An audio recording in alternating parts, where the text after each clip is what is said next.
Hello, Philadelphia! I'm Bruce Buffer. It's time for the Anthony Gorgano Show! Good morning. Good morning, good morning, good morning, good morning. Happy Tuesday to all across the Delaware Valley. This is the Anthony Gargano Show, presented by Rite Aid. Get all your scripts, your Halloween candy, right? Your flu shots, anything you need at your neighborhood Rite Aid, riteaid.com for locations. All right, lots to get to. It's it's after you sleep on it, you always sleep on the game Monday night because Monday you're still filled with emotion. You're still reacting to what we saw on Sunday, and it's processing. So by Tuesday, the Tuesday morning quarterback looks at it with fresh eyes and looks at it with less emotion. Emotions is a great trait, but it's not the smartest one, right? And as Nick Sirianni told you in his apology, which, whatever. All I care about right now is how good is this team? And that's what we really need to figure out. Like, what are they? It's really hard to judge them after the first 5 games because their best players were out for 3 of them, right?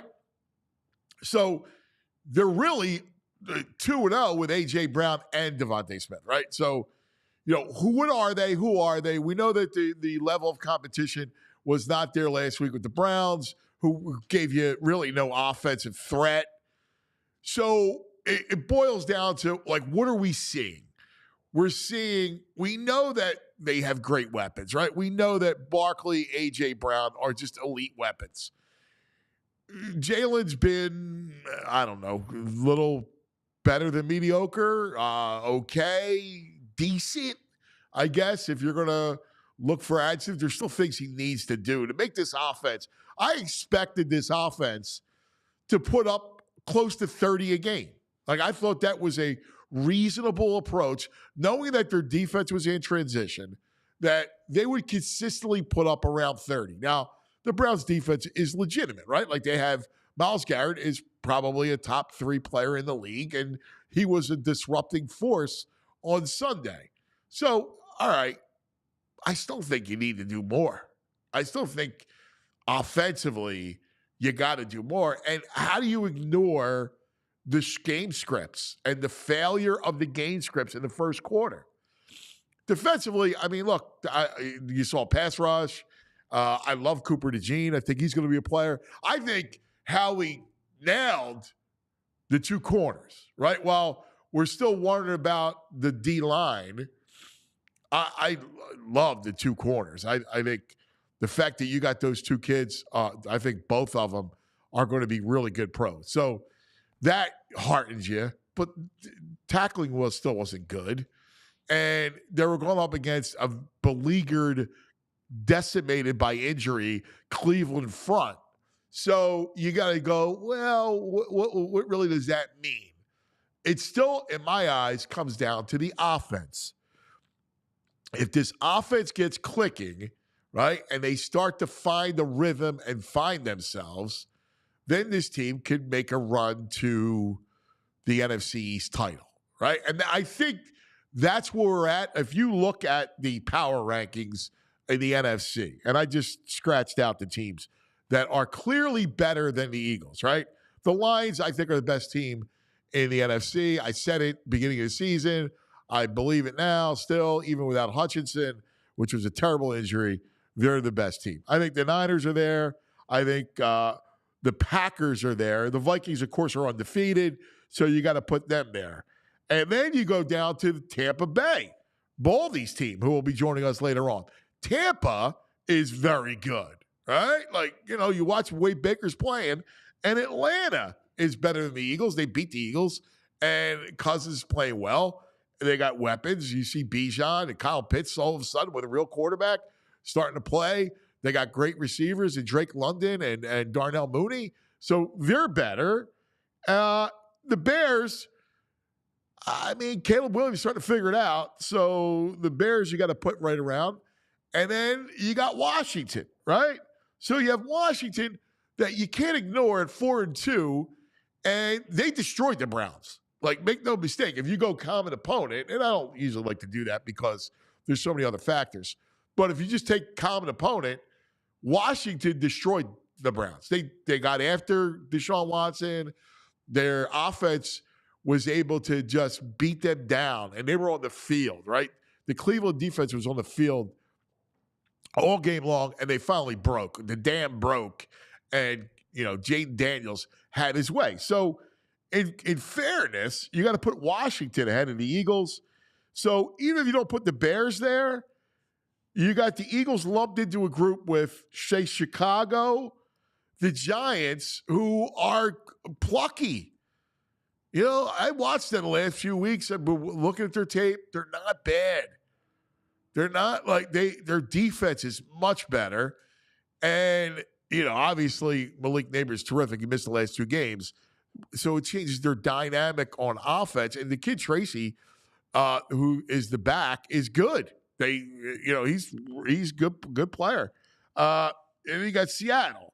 So it's kind of the bottom tier of the playoff teams is where you got to put the Eagles right now. I think if you're looking at it objectively, like, they could still certainly win the NFC East. But as far as looking at 1 or 2 seeds, I don't think that's in the cards. I don't see that at all. I think right now this is going to be a race for the division, and if you don't win a division, you probably don't make the playoffs, which would be a disaster. Right now, 3-2, you're in it. There's a lot of football to be played, but you got to button things up. You got to have things buttoned up. You got at the Giants. That's not going to be easy. You got at Cincinnati. Cincinnati's defense is getting healthier. We saw them Sunday night against the Giants. Their defense is better. And offensively, between Chase and Higgins, they're going to give you problems. Then you're home on a Sunday night against Jacksonville. That's good. You're at Dallas, right? Desperate Dallas team. I don't think they're good at all. And then you got the showdown. It's a Thursday night at the Link with Washington. All of a sudden, the Amazon game on Thursday night at home is a big deal. And then you go at Rams. They should win that. At Baltimore, they probably don't win that. Home Carolina, they should win that. Home Pittsburgh, who knows? And then that takes you to the 2 division games, actually the 3 division games to end the season at Washington, home Dallas, home Giants. I mean, I don't know. I'm not kind of thumping my chest like King Kong, kind of looking at this thing. They have to figure out this offense. This offense has to start clicking, or they're not making the playoffs. I think that's clear. We'll get into a lot of stuff today. The Phillies are going to address the media today. Dave Dombrowski and Rob Thompson will talk to the press today after, as you see, I'm still not over Red October, and they'll address the media today for the first time. Ruben Amaro, will join us coming up in 15 minutes to kind of go over the Phillies all season, which is a big one. It's one of possible dramatic change. So we'll talk to Ruben, who endured this, right? Like, he was the GM during that last run. How do you navigate this thing? So we'll talk to Ruben about that. Baldi today coming up at 10. And Devon, our buddy Devon Givens from our PHLY Sixers will join us. Paul George hyperextended his knee last night. There's talk about whether or not he'll be ready for the start of the season. And, of course, Joel earlier today said that he does not expect to play back-to-backs for the rest of his career. So, which we kind of expected it, but when you hear it in its finality, it's like, oh, yeah, I guess he's not. Good morning, my man, VG. What's up, man? My name's Greg Caputo. And we got a big game tonight with the Fly Boys. Big test. Connor McDavid. Yeah. And Edmonton. And Edmonton is 0-3 to start the season. and they've given up a lot of goals. Yeah, don't let it fool you. Last year they started like 2-18 and just went on a heater. Right. I mean, But they maybe, start slow. Yeah, that's good for the Flyers. Yeah, it'd be a great test. Good confidence builder if they could pull one out tonight on the road. Yeah, I like it. All right, let's get down to this thing because, we got sidetracked with all the Sirianni stuff and, all the nonsense and histrionics. Put that aside. Who is this team? How good is this team? You heard me lay it out. I don't know if you agree, but I gave you the teams that I think the pecking order of the NFC. I'm right with you. I have my list because I had a feeling because we had talked about this yesterday a little bit. So I was like, I'm exactly with you. I actually went through the whole league and I have them 15th. Yeah. I have the same NFC teams. And I guess I got like 7 other AFC. So they're just middle of the pack, I think, right now. And I think that's all you can get from them. We've seen them play 2 games with their full staff. They look good, but there's glaring issues. Is it Jalen? I don't know. He looks decent, but it looks like a coach's scheme issue. The defense doesn't look like they have enough talent Well, up it's front. funny because let's examine that for a second. Yeah. The coach's scheme or the coach's game plan versus Jalen. So when we talked to Zach yesterday, I asked him several times about the middle of the field, right? And all leaving that stuff, against Cleveland that plays single high safety. Like, what are you doing, man? The middle of the field is like wide open. Like, where's it at? Yeah. And he was talking about, and we talk about lack of motion, and we talk about lack of play action. And he was saying, and all these are all things that Kellen Moore had done in the past. That Jalen, this is a collab with Jalen, and that maybe they're not doing that because Jalen doesn't feel comfortable doing that. That seems to be the question on social media. People are saying it's Nick's offense still, but maybe it's not. Maybe this is Jalen's offense. Maybe this is what Jalen's comfortable with, and it's not great. Let's not get it twisted because I think, and I get it, right? He's the head coach, so everything should stop with him. Everyone thinks he's got his finger on this offense still. But remember, right? Last year, he had Brian Johnson as his OC. Brian Johnson is very close with Jalen. And they wanted to run an offense like that is Jalen friendly. Yeah. And it was part of 2 years ago, and it was part of stuff that Jalen does well. It just didn't work, right? Because defensive coordinators caught up to it. It's on tape. They figured it out. Now, it's up to him to take that next count, to have that counterpunch. And I'm with you about, all right, is Kellen Moore doing that stuff? But I think the onus lies on the quarterback. Listen, he is now 5 years into this thing. He has a huge contract, right? It's all like you're a franchise quarterback. Now, all of a sudden, and we need to hold him to that standard. I think we have quarterback, what's the word? We're shaken with the quarterback, right? Because of Wentz. Yeah. Right? Because even McNabb, right? He goes back to McNabb. We've had these imperfect quarterbacks. Donovan was a very good player, right? Had his glaring warts. And then you have your Vic and then the whole Wentz situation after Nick Foles, right? And it's Nick, and then Nick, and then it's Wentz, and it's Nick back, and then it's Nick, and it's Jalen, and it's Wentz, and then Wentz leaves, and it's Jalen again. We've had this. We're almost like quarterback dizzy, tipsy. Yeah. I said dizzy, tipsy. You said dizzy. So I think we look at Jalen, and we don't want to deal with no more question marks at quarterback. But he's got to play better, especially with these weapons. I mean, I think that's fair. Yeah, with these weapons, he's in a very lucky, nice position compared to Donovan, his first few years here. Come on.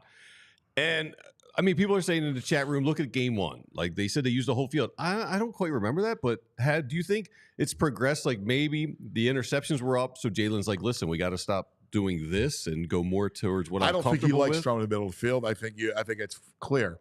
I throw out game 1. It doesn't mean anything. It was a preseason game in Brazil, right? So what you saw in the week 1. But they did seem to have more motion that night. They had more motion that night. But I mean, again, it's week 1 in preseason. where you didn't play the preseason, where it's a weird field in Brazil.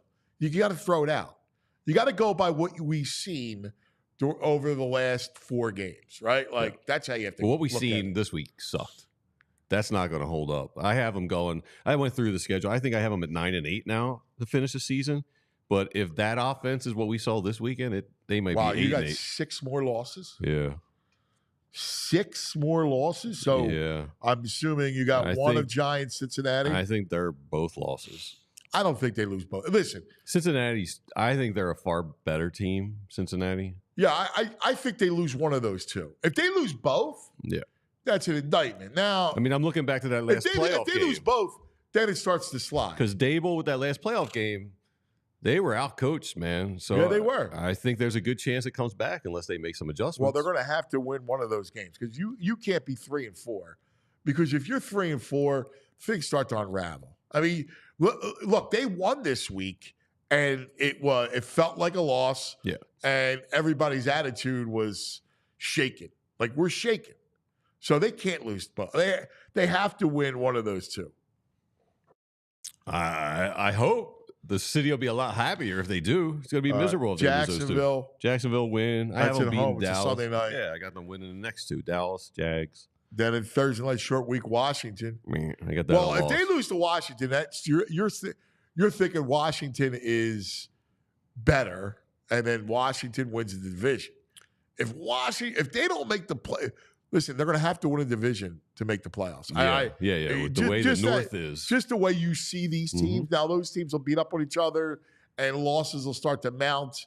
But I don't know that there's a wild card path. Kate Red reminds us Cataldi thinks they have 3 more wins than them.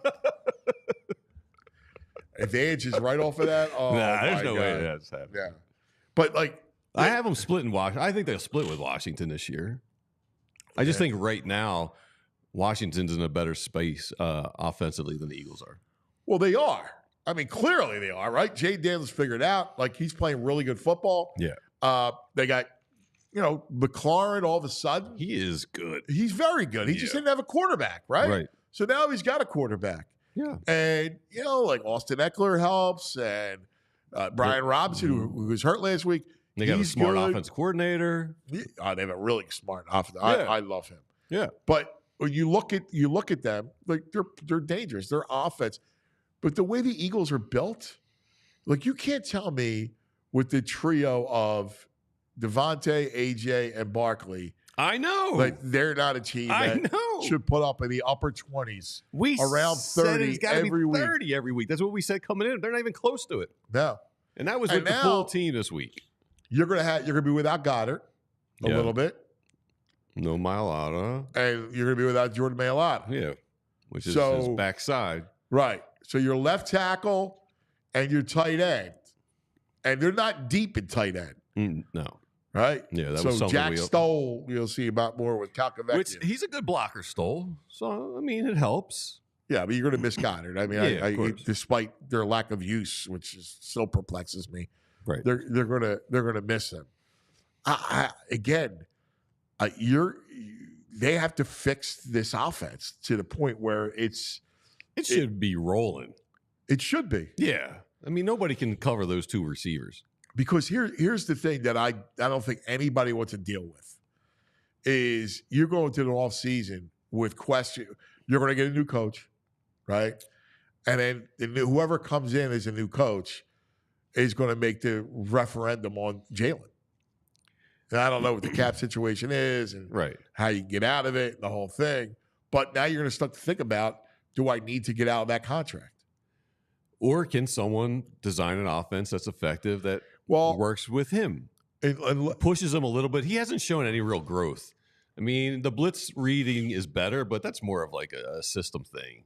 Get the ball out. Yeah. 1, 2, 3. Yeah, he hasn't shown. He's like kind of plateaued. And as going through progressions, he's going to have to go through, process things much quicker and get the ball out. I mean, but like these are all questions. Like I'm not saying that they're going to be in the market for a quarterback, but these are all things that creep into your drive mind. The city nuts, right? If quarterbacks, like coaches, you can get. You Right. think. Right. Quarterback is. But these are all questions that you're going to start to think about if you can't fix what's there.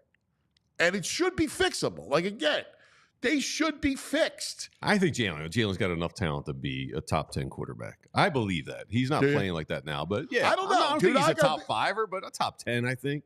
You know, maybe I think going into the season, I had him, 13? Yeah. Yeah. I mean, I think he's probably right around there, if not dropped a few. I mean, if you're going to go through all the quarterbacks through the first 6 weeks of the season, you know, there's some guys that fell off, and there's some guys that, like, nobody's thinking Jaden Daniels, but if you're going to stack them up right now, through just 6 weeks of data. It's really perplexing because if they're saying, this is Jalen's offense, he doesn't want to go across the middle when you know it's effective. He's a coach's kid. Like, you would think he would not be that stubborn. I brought it up. Bullheaded. You heard me bring it up to Zach. The quarterback room. He should be a guy open to, like, adjustments and growing a little bit as a quarterback's kid. So it's just something doesn't make sense in the building. Something doesn't make sense. But again, it's the weirdest thing because I feel like we went through the exact same thing with Wentz. Yeah. Where Wentz, we were like, well, what's going on with him? But then that was a lot of his head. Like, I don't think it's Jalen's head. I hope not. I mean, who knows? You don't know. And I hate the offense too. Like, whereas it's boring. You got to put him under center. Like, if you got Barkley, forget RPOs, right? Forget them. You got Barkley. Put Jalen under center. Then you got play action. So if you got play action, that's going to give him time now to throw, right? Like. It's why play action was designed. It was invented to give you a window, to give you time to throw. And if you give him time, the one thing with Hurts is that when he has had time, like even Sunday, he made a couple nice throws. I didn't like the call, but the throw to AJ at the end of the game was in a bucket. Yep. It was a good throw. Let me add, you're the college guy. When Jalen was at Oklahoma, Alabama, is he in the shotgun all the time? Yeah. So what do you do in the room if he's like, I'm not comfortable under center? You got to make him comfortable somehow, I mean, right? That's you can't just say, all right, this is out. No, we're not going to use this. Exactly. You got to do it. Like, there's no this isn't college, right? Where you have gaping that's windows. What it feels like is happening. You feel like Kellen Moore would be like, no, we have to go under center a little bit here. I know. I don't get it. All right. We got weird. Lots to get to. Coming up, Ruben Amaro. It's pick up the pieces day for the Phillies. So we'll talk to Rube about that coming up. The Phillies thing hurt me. Hurt me more than people calling a violation you wearing a hoodie. I had to. I wore it on purpose today. I had to do it. Sorry, I had to do it. Why? For my own. For your own? Yeah, it was for my own psyche. I had to do it because today's the day they're putting it to bed. All right, well, let's talk about a new season. Engagement season. Ooh. Yes, engagement season. And our friends at Golden Nugget Jewelers. My man, you're wrong. I've been telling you about Golden Nugget Jewelers for 20 years, all right? Golden Nugget Jewelers, 8th and Chestnut.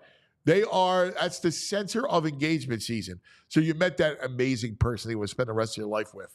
Well, you got a lot of time to pop the question. Good moments. You need a great occasion to pop the question. Could be Halloween, right? Like my man in the Pagan.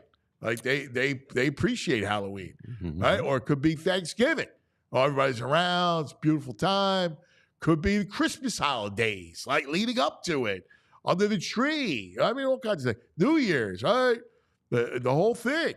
Or it could be like this Super Bowl of engagement season, which is Valentine's Day. Right, you got it all. So pick one of those days. Go see your own. All right, he's going to give you a complete dissertation on the diamond. He's going to get you something that fits your budget. All right, he's going to work with you. He's got a great staff there to get something that pops.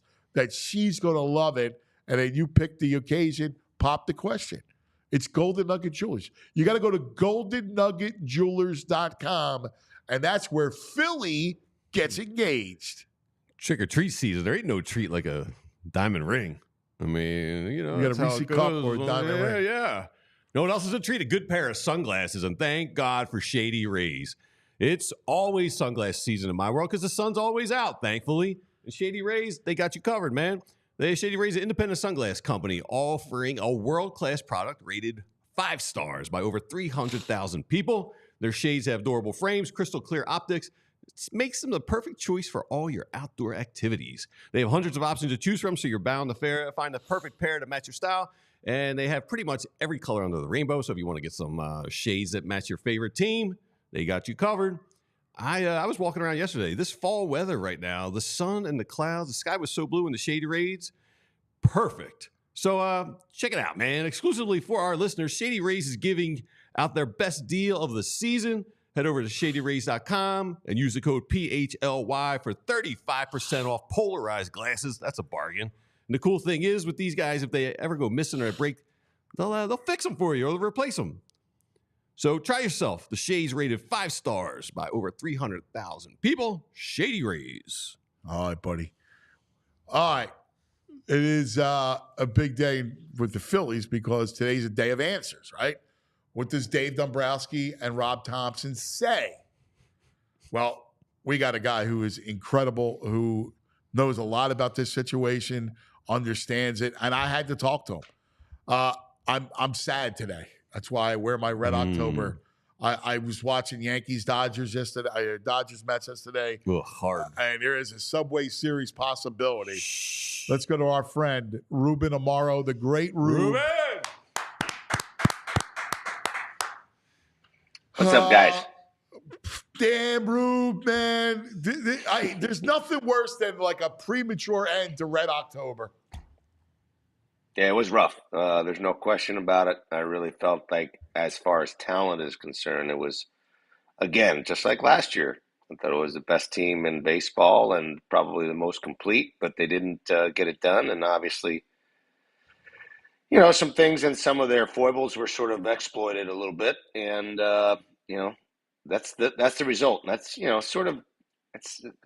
baseball's like that in a nutshell. I mean, we went through that, I think, in 07 through 11. I think we probably had some really, really good teams, at least warranting an opportunity to maybe be World Series champions, some of those teams, but we only got one done. So it's not easy. There's other teams trying to win too. No, you're right. Now, the only difference is, right, and we'll get into that era with you, but the only difference is the plan at the plate, right? Like that was really pronounced this time around. Like going into that series with the Mets, I remember talking about to people, like, I don't like the matchup because of the lefties, right? Minaya, Quintana, Peterson out of the pen that are always bad. Those kinds of lefties, those crafty lefties that get you out, try to get yourself out, are always the worst matchup for the Phillies. And I watched the Dodgers and their approach, and they only swung at 6 pitches out of the zone in game 1. That's the frustrating piece of it, Rube, which is like, how they're going to try to pitch you. This is where you got to have an approach. Well, I totally agree with that. I mean, it's obvious that in the last couple of postseasons that, some of the aggressiveness that the Phillies have in their lineup and over-aggressiveness and lack of plate discipline was really exploited. There's no question about it. And I think Rob Thompson actually, during the course of the last half of the season, he talked about that a lot, and he was concerned about it. He talked about making good, decisions and not trying to do too much and passing the baton and all the things that you want to hear. But it's one thing to preach it and another thing for guys to go up there and do it. It was pretty clear to me that, over the last, part of the season and obviously in postseason, the guys were just trying to do too much. They're trying to swing. I mean, there were situations, I talked to Charlie Manuel about hitting all the time, or used to. And, one of his big things was when you get ahead in the count, you sort of earn the right to swing at your pitch, to get a pitch for you to hit. And if it's a 2-1 slide or 2-0 slider that's, on the black, maybe it's a strike, maybe it's not. Why swing at it? I mean, what's the point? And so, and what many of the players were doing, and veteran guys, it's not like just one guy or two guys. I think it was sort of epidemic throughout the lineup. And listen, hitting's tough. Everybody's breaking stuff behind in the count. But But if they're breaking stuff from behind the counter, not throwing it for strikes, then take it. Like the Dodgers. Yeah, and you saw guys like Mookie Betts and Freddie Freeman, and you saw the splits that Senga was throwing up there, and they were out of the zone, out of the hand, out of the zone. You saw it. There were times when it was a Garrett that was pitching, came out of the bullpen, and he couldn't throw his Yep. split close to the strike zone, and we were just flailing at it. And you make a guy effective by swinging at pitches that that aren't strikes. I mean, it's already difficult enough to hit, and if you're not swinging and to swing at strikes and hit them, Yeah. and when you're swinging out of the zone, unless you're Manny Sanguillen, break that name out, or Vlad Guerrero, Yeah. there's very few guys who can swing out of the zone and make really, really solid contact. So, I think there's going to have to be some sort of overall mental shift in the way they go about it, and if they can't, I think that's something that certainly Dave Dombrowski is going to have to address as far as finding personnel who can have better at-bats, more productive at-bats, stay in the strike zone, make better swing decisions, pass the baton, those kind of hitters, because they don't fall off trees. They're hard to find. And while there's a ton of really dangerous guys in this lineup, I'm not sure if there's really polished hitters where hitters in the sense of like, and I'm naming guys that are very, very unique, but there's no Tony Gwynns or Luis Ariz or guys like that who stay in the strike zone, make contact, and fight to put the ball in play. It's interesting because this is tough decisions are going to have to be made, I think, this offseason. And this is not uncommon to the position that you are in, where you go, listen, I got some dynamic talent here, but is it in their DNA? Like I was talking to our friend David Segui, and Seguy's like, dude, it's in their DNA, man. And you can't come back with the same lineup. You have to make a couple of changes just so it changes the approach.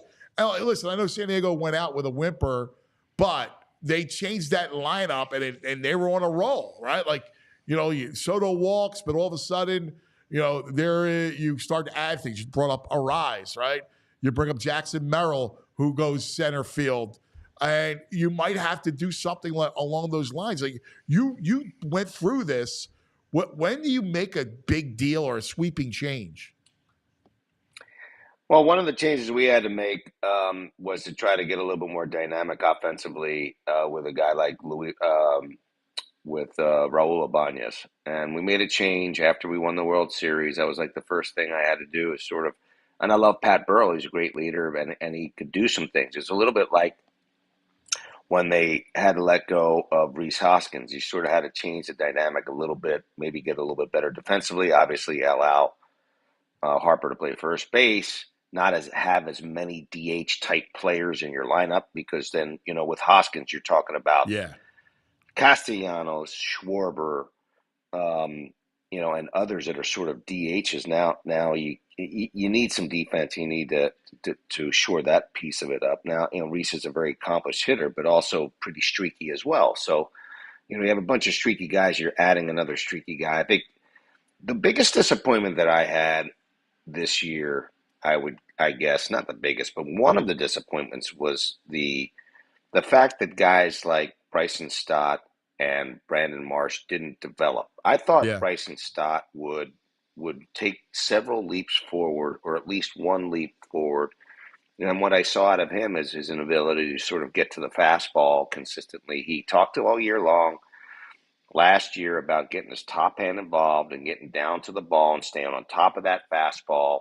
And I don't know whether he was tired, whether he just didn't have that approach, whatever the case may be, he just was not doing that consistently. And I thought he was going to start doing that more consistently, and he struggled with it. And Marsh just strikes out too much. Yeah. You can't have a guy who's supposed to be sort of a contact guy, a little bit of a speed guy. You just can't have that many strikeouts that percentage of strikeouts for the type of player that he is, because he's not going to really hit the ball out of the ballpark all that often. He'll go gap to gap and he'll hit some home runs, but you just can't tolerate that sort of strikeout number when you have that type of a player. So I was a little surprised. I think they have a chance to get better. But the fact that they didn't develop and didn't become sort of the players to make that lineup longer, Yeah. as I thought it would be, make it deeper, I think that hurt them. Yeah. I mean, obviously JT didn't swing the bat well, and he again another streaky player. He's got a high leg kick. We talk about him getting that leg kick down. Turner was very streaky this year. Schwarber obviously a streaky player. Now Harper was a much streakier player, not as streaky this year. Maybe a couple of times where he had some injury issues he was dealing with, but. And again, there's Alec Boehm, who I think is probably their best pure hitter, sort of went really south in the second half of the season. I don't know what was going on with him.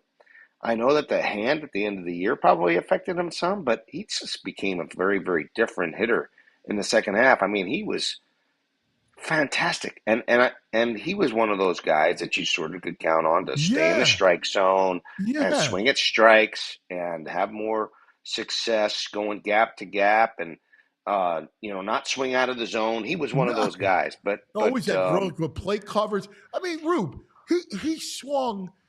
It was a first pitch. It was a two-seamer that ran up on his hands, and he's swinging at that. And I'm going, dude, like that's not who you are. I was shocked that how he just completely lost it.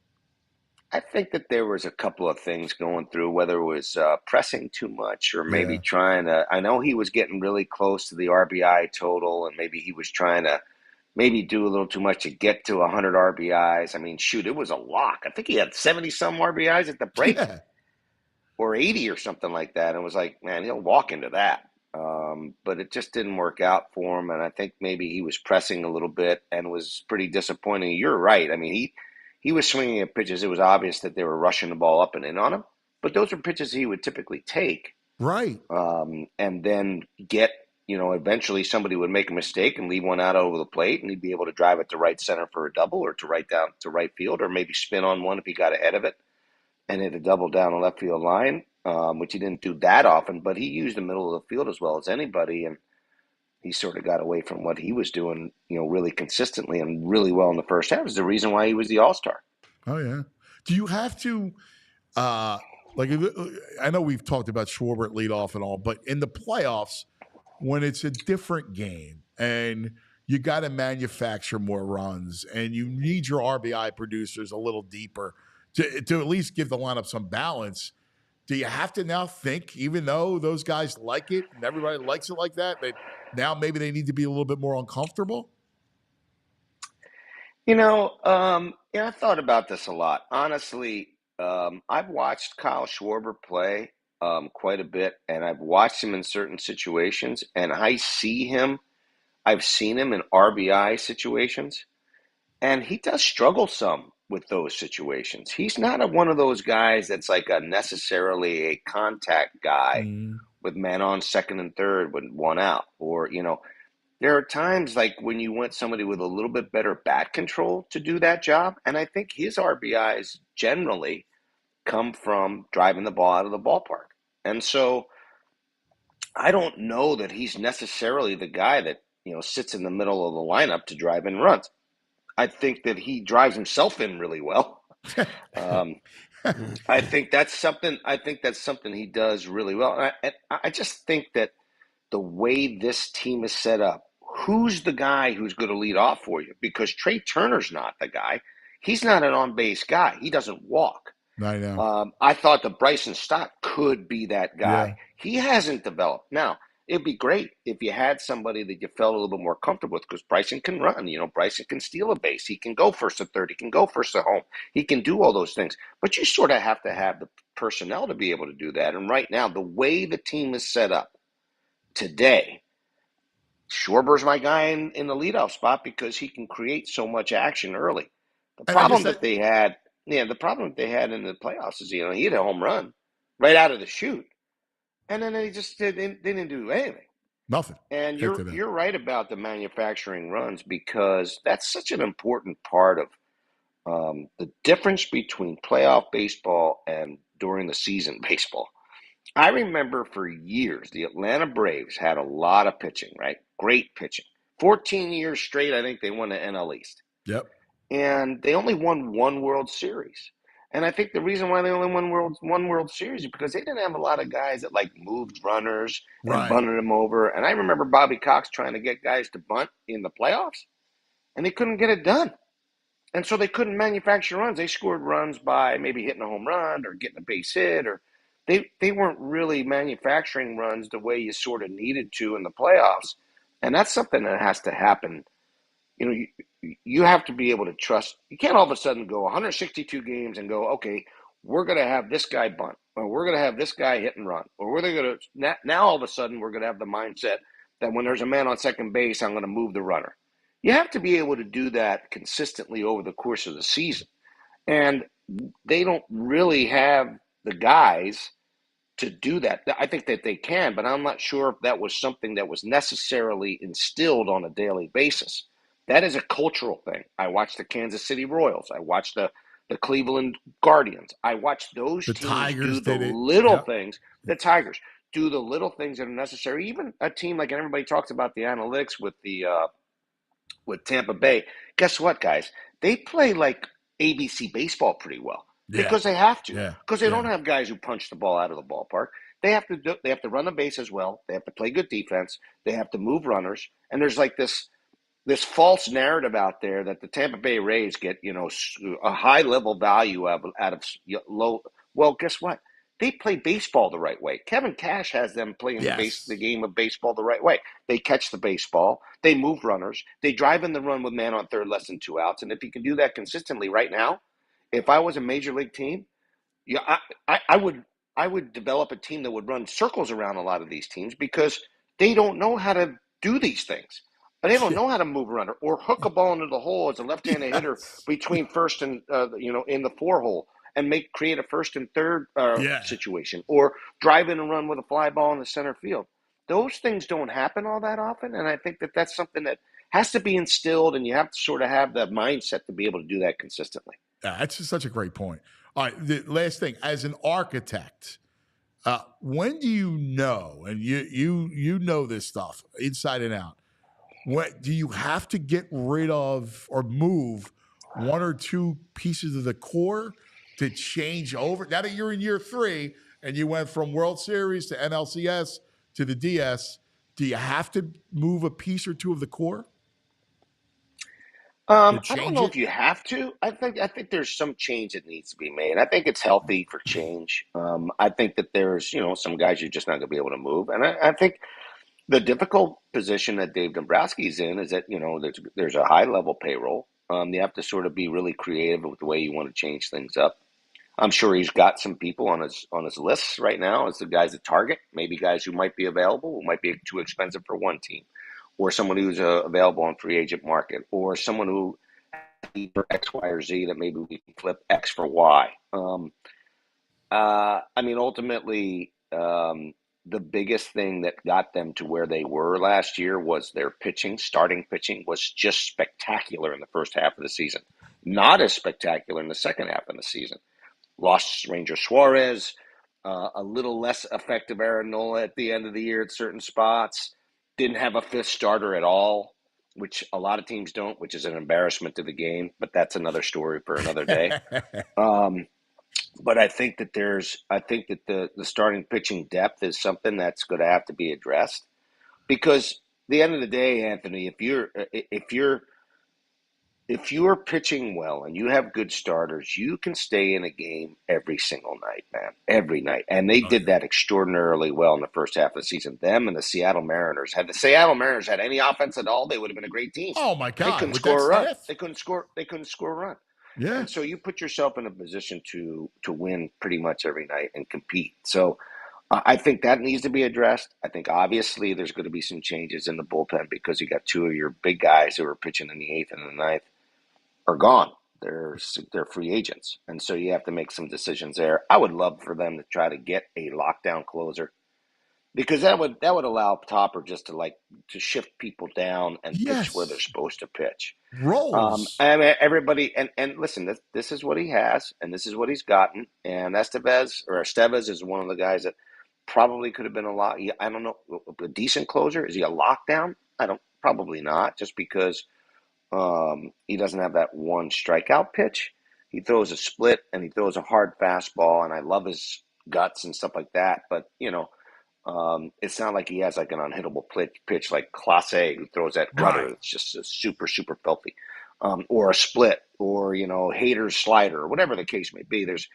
You like to have a guy, or Devin Williams' changeup. You like to have a guy who's got a pitch that nobody hits. So you need that secondary pitch where you don't throw Lindor the fourth straight fastball. I just couldn't understand why they went at him with fastballs. I know maybe they had a book on him that he wasn't getting to the fastball, but this is Frankie Lindor. Right. At some point, he sees 4 straight fastballs, man. He's going to get to one of them. That is another discussion. We can talk for an hour about that. But when was the last time one of our great hitters got 4 straight fastballs? That would be zero. That'd be zero time. When they get 2 straight. Yeah. Hey, VG. This is last week. I got the game on, right? Streaming it was Tigers, Cleveland. Who's doing the color? Ruben. What? He was awesome. Oh man, he was KC, incredible. He's great in the booth. It was KC Baltimore. It was fun. Yeah, we were That's doing right, KC ESPN. Baltimore. We were doing the ESPN, and it was a real joy, man. I had a fun time doing it. I had to pinch hit for somebody. That's not rare that I have to come in and pinch hit. So, but it was pretty cool, man. I got an opportunity to be with the folks at ESPN radio, and it was really neat. Great. Yeah, I really enjoyed it. I appreciate it. Dude, great. Because I love playoff baseball, right? So I'm in the car. That's right. It was KC Baltimore. And I'm like, wow, man, it sounds like Roop. And of course, I listened to the half the game, and dude, you really should be doing that, because of how you see the game. You're a great analyst. So I appreciate it. I've worn a lot of hats. I don't know if I've worn them very well, but I've worn a lot of hats from a lot of angles. So we love you. Thanks, brother, so much. Okay. We appreciate it as always. Love our conversations. You be well. It'll be interesting to see what Mr. Dombrowski and Mr. Thompson have to say this afternoon. And I will tell you this: John Middleton and Dave Dombrowski would do everything that's necessary, or try to do everything that's necessary, to bring a championship here. I know that they're hell bent on that. So, yeah, I'm with you. Thanks, brother. You're the best, buddy. He is. Rube checking in. He was really good. So he's saying Juan Soto's coming. All right. It's that time, as we are brought to you by the Parks, the Bet Parks Sportsbook online casino app. The Brain. Brain. Red, the Brain Finder. Hello, Brain. Hello. Good morning. What'd you think of yesterday's game? Which one? The football game? Yeah. Couple things. One, it was crazy, right? Like, penalties to doink 2 field goals is and they were flush. He hit both of those goalposts flush. Still hear it. You're right. It was flush. Listen, I thought it was a highly entertaining game. I'll be honest with you. It was real. It was good. Buffalo blitzed more than they usually do. I thought they played really well. And again, no James Cook, and Ray Davis, who's the rookie from Kentucky, played really well. I thought he ran the ball really well. What's the matter? It's interesting, though. I felt, from a Jets point of view, it was the first game they actually showed life offensively, where this is what you thought this team could be.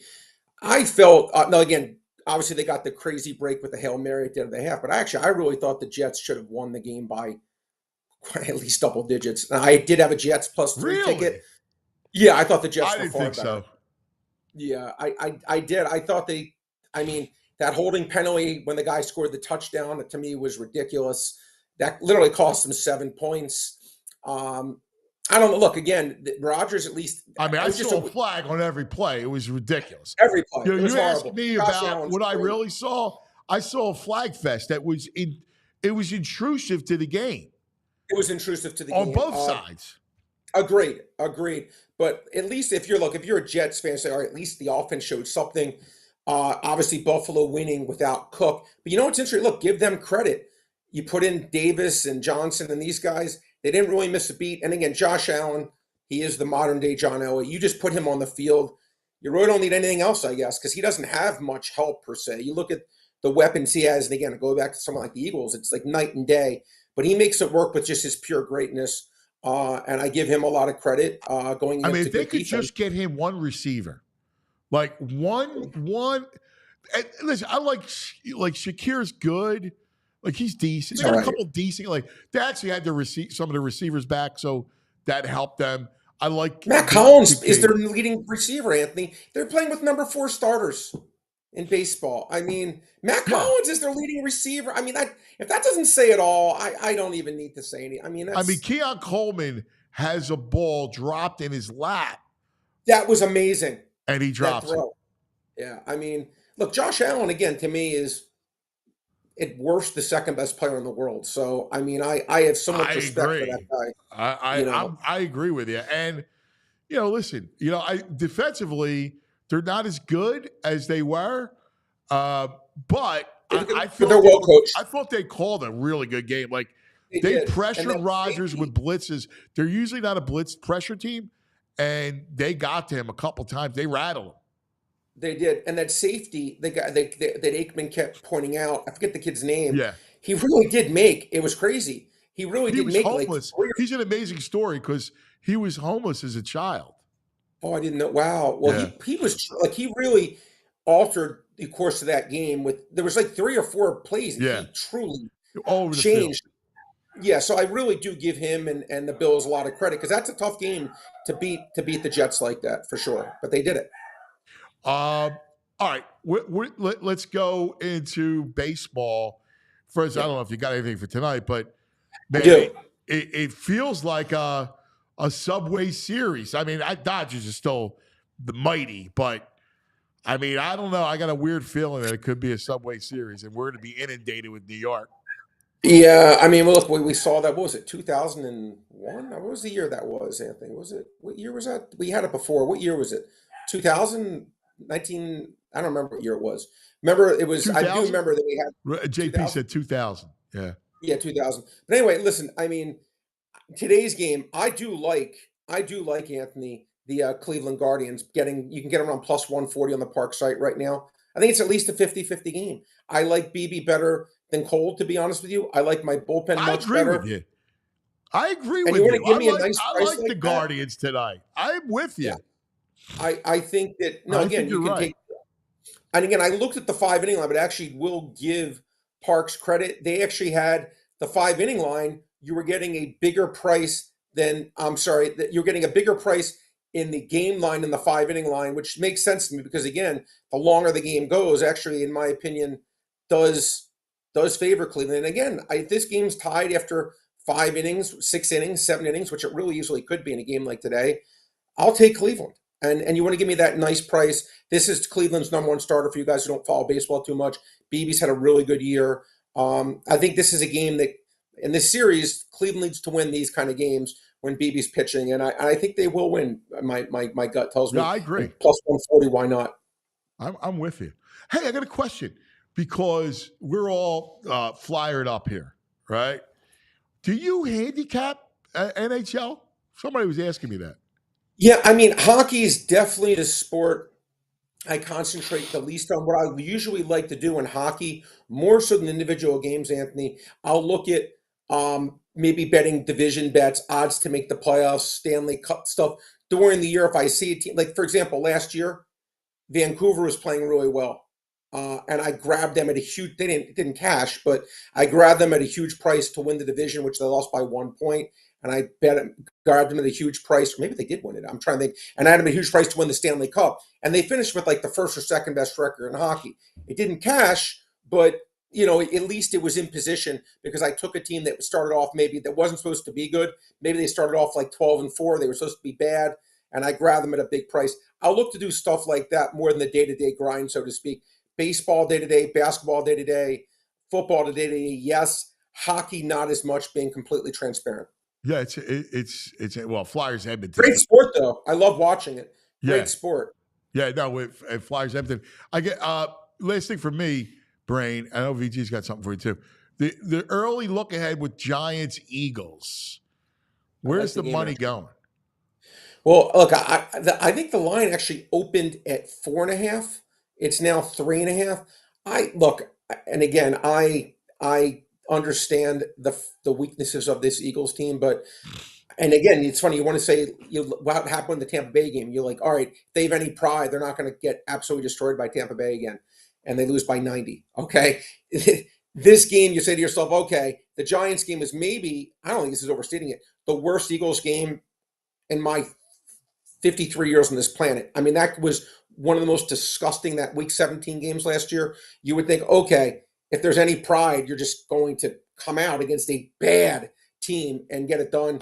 I just think the talent level in this game kind of reminds me of the Bengals game. It's a very similar game. Bengals did win by 10. The Eagles are just so much more talented despite the coaching, despite the negative aura around this team. I'm going to take talent over a bad football team. 3.5, they're basically saying, look, they could win by 1, 2, or 3. I get it. And it's not that I think it's a bad number per se, because the Eagles don't deserve to be favored that much over anyone. But the only way I'm looking here is Philadelphia, and I'll sleep like a baby because I cannot back a New York Giants football team that has no talent. I just can't. Brett says he likes to watch hockey. I mean, while the Queen's cleaning up from the storms in Florida, this guy's like I watched the Flyers lower game. level in Las Vegas watching hockey. Yeah, but I actually did, and I caught the end of the Flyers game too. Okay, he's got seats like you think he's hanging out with the commissioner. The seats he's got at this arena. Ridiculous. Brad, give us something for tonight, man. And college football, man. I'm all college football now. No, it was. You know what's funny? I knew. This looks like a Kennesaw State line to me. I knew. Look, I knew you were going to ask about the game. Look, Troy, South Alabama, Kennesaw State, Middle Tennessee State. Middle Tennessee stinks. How are they giving 10 points? These are listen, these are just not games that I personally find value on. But I'm not saying that you can. I will say this: Troy this year has been absolutely awful. I will say that they have been atrocious. Troy has actually had a lot of decent years in college football, but this version of Troy is just really, really bad. But it's showing in the line. It's almost a 2-touchdown spread. Yeah. But for me, no. Again, I would stick with the baseball game tonight. Again, I actually think I have a team that's going to win. Getting a nice price, VG, I'd rather go that. Love the Penn hat, by the way. Oh, thanks, man. All right, I'm going Kennesaw. I think they get their first win of the season tonight. I might take the money line plus 285.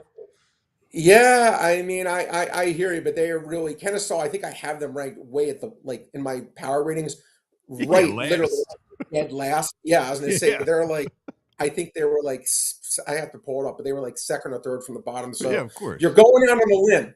I'll give you that. It's not the first time. And I will tip my cap if you hit that one, my friend. But I can't say I think it's good.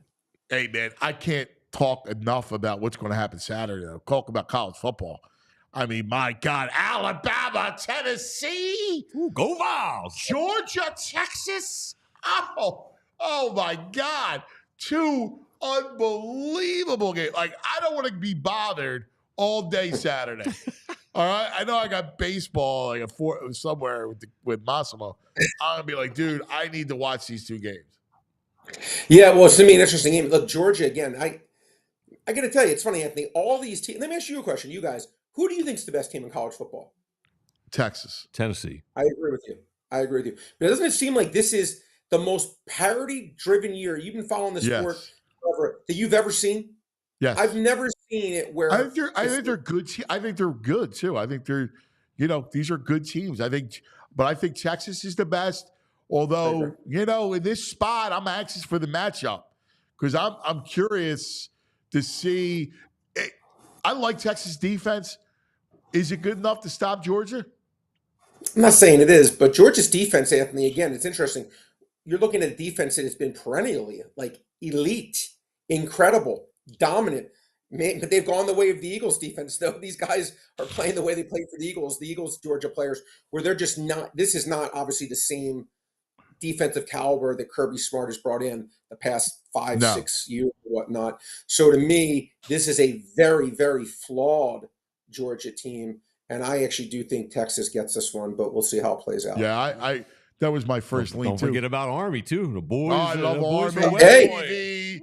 I mean, they're fun. What going to do tomorrow? Good stuff, wait. Brad. Thanks, Brain. Appreciate you guys.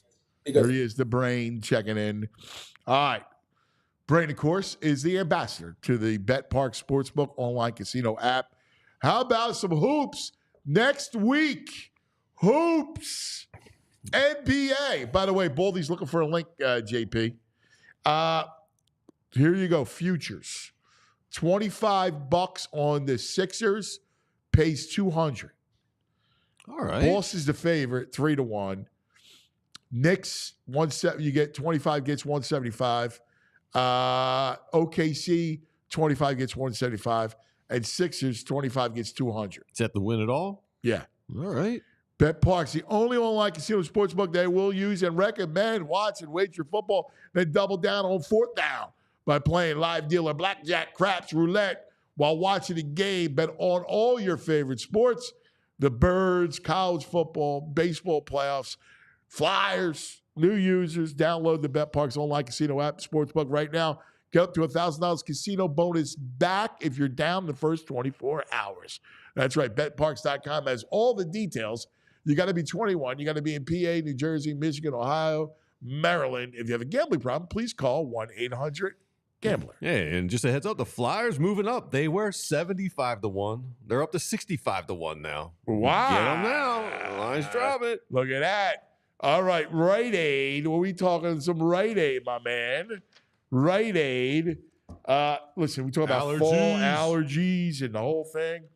You know, They're a mess. Yeah, I know, man. I walk in here, you can hear it every This is day. Mold City. You wake up, do yourself a favor, all right?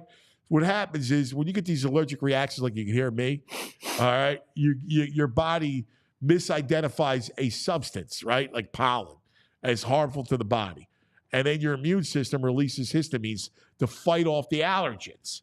All right, interestingly enough, these histamines also cause your allergy symptoms, like a runny nose, itchy, watery eyes, wheezing. All right, that's why you got to get the antihistamines. All right, that's what it is. That's your first line of defense to treating your systems. Right, this goes on. I hear it. Full allergies will last into November. Yeah, if we're lucky, they end in November. I know. You could try nasal rinse to flush out your nasal passages when symptoms are flaring up, and you know that the pollen counts are high. The antihistamines, such as loratadine, I can't even say it. All right, Zyrtec. Yeah, just go to those. Yeah, all right. Zyrtec, Like I can't even. Allegra, Flonase. Claritin. Yeah. Like, go get that stuff. Yeah. All right, seriously. I'm not going to give you the scientific thing. Still not enough relief. Ask a Rite Aid pharmacist. All right, they're helpful. They're the neighborhood pharmacy. RiteAid.com for locations nearest you. All right, 10 o'clock hour presented by TrueMark Financial Credit Union. TrueMark.com/PHLY to get the credit union difference. KP, what do you say? You can speak. You can What tell. do we say? I can speak. Yeah, you can speak. Can I get Baldi's number? Oh, you need cuz? Baldi's number. Let me All get right. that cell phone number, cuz. I thought I smelled some meat in the air. Yes, it's Baldy We'll time. get the his meat way. locker going. I Yeah, gotcha. Baldy is on his way. Cool. While I send this to JP, and I tell Baldy that the link is coming, and that's Awesome. sent, and we're doing this on the fly. So But that's okay. We give you The insight. audience is here with us. They're part of the process. You're Let's part see of the what process. Baldy ranks. See what teams he thinks are better than the Eagles. I'd be curious to see. Well, See if he's on par with us. he was there. I saw he put on Instagram the Baldy walk. Yeah. He was shaking hands with Cooper DeJean, Yeah. all the players. Yeah, the Baldy walk. Except, and I'm going to tell him this. Yeah. Violation going on? No, not on Baldy. oh. Violations on the Browns and the Eagles. Why? Because that football was so bad, it didn't deserve to have Baldy there. Oh, yeah, Right? Yeah. Like, come on, There's man. royalty on the sidelines. They're going to play like that? Come on. He's got to start giving out. He's got to take it over and give out like a brisket or something after games. You know, like the Madden with the turkey leg. Yeah, Baldy needs like a good smoke cured meat or something. Yeah, to bring the meats out. Yeah. Yeah. If anyone's delivering meats. You know what he's got to bring? I'll tell you exactly what he should do. Tomahawk steaks. Yes. All right? Yeah. Because you could hold the tomahawk steak. Right? All right. Just And you chowing just down go like this. The handoff. Here's the tomahawk steak. There's nothing better than a tomahawk steak. I'm curious if he ever uses any rubs too. If he's just pure meat, have you ever had? Does he put like Yeah. a Montreal seasoning on it, or No. just pure meat? No, he doesn't do that. That's the best. The Montreal. No. People love that Montreal stuff. That's good. Yeah. Especially when you're on a roll over to Rush. On the red meats, the Montreal. I don't. What's Montreal? It's like a collection of. Yeah, it's like salt, pepper, garlic, or onion, something like that. Yeah, So it's yeah. like all 4 like or the 5. essentials. But you Yeah. need. All right. I mean, I'm sure it's A good. couple of my meat friends try to turn me on to it. It doesn't really go great on vegetables. It's more of a meat thing in Montreal. Oh, really? So Yeah. why do they call it the Montreal? I don't know. Maybe some restaurant up there started it. It doesn't go great on like broccoli. Well, I mean, you talk about tomahawk steaks and you bring up broccoli. I mean, it's good. Like I like, you know what I like? The asparagus with. Yeah. I cut the piece of meat and then the asparagus with it. Yeah. That's a taste that goes well again. Yeah. Asparagus is versatile because there's some sushi rolls that they throw asparagus in Okay. and it works. That's an underrated item. Mm-hmm. All right, that's an underrated item. All right, while JP's getting Baldi, kind of alarming that we went through the schedule. Yeah. And you came up with 9 and 8. Yeah. I could still smell a 10 and 7. Okay, so we're only off by 1. But again, it's a big Buffalo butt. The offense has to get fixed. Yeah, I mean, I don't know where we are. I saw Pittsburgh, I think, is a game where the defense is too good for this offense right now. Yeah. It's going to be interesting because the matchup with Washington, I mean, really, the division is going to be fascinating because you got all your division games left, and how they fare against the division will tell you the story. Like, and it feels like a 3-3. It does. Feels like a total split this year, but, right? I mean, I feel like we're lucky if we get out of here 3-3. And there's also Why you would sign up 3-3 right now? Yeah, split. I'm good. I think you think to win it, you got to go 4-2. Also, I think that the Rams may be healthy by then. God knows they got like 15 starters on the IL. They could be healthy in 3 or 4 weeks. You know what? It's funny because I looked at that one and I had that as a win because I have it as a win. Like, are they going to go down to Baltimore and beat that team? I don't think so. Mm-mm. Right? Like, dude, what are the rushing yards the Ravens are going to pile up against this team right now? I mean, you know, Derrick Henry's. I know This is a perfect fit. He was made for the Ravens. Like when he signed there, there's no franchise. He should have been on the Ravens his whole career. He fits, doesn't he? Yeah. He completely fits perfectly. Mm-hmm. So just so you know, the rest of this hour, Baldi's coming up. He had to go print something. What's he printing? I don't know. He had to go print something. And he's at his office at NFL Films. And then he's like, hey, I got to go print something. I got to be off by 10:27. I'm going to New York. All right, here he is, the great Baldi.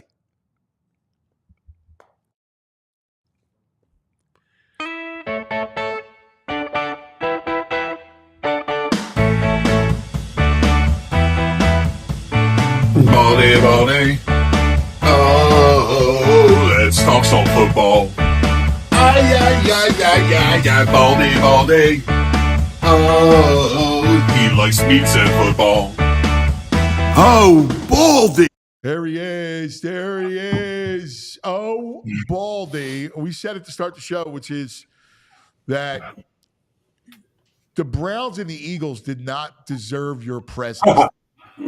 Yeah, it was a bad game. Wasn't a whole lot of